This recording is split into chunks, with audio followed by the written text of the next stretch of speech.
How to see your password in Netflix. Hey everyone, welcome back to our channel. In today's video I'm going to guide you on how you can see your password on Netflix, so make sure to watch the video till the end. Now if you would like to see your password on Netflix, it's actually quite very simple.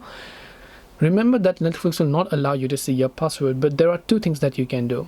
First is, if you are logged in on the browser, you can try to reset your password by going to netflix.com/account. I'll make sure to drop a link below. Then going to change password option.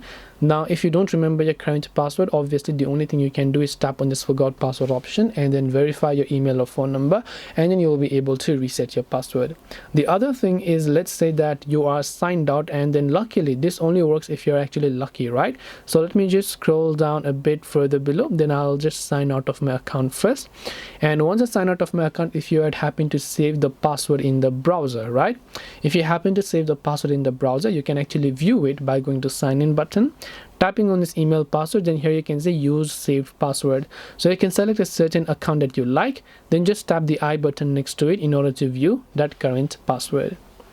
This way you should be able to go ahead and then see your password in Netflix. Hope this video was helpful. If you have got any questions, feel free to also leave them down below. Thank you for watching and see you soon in the next video.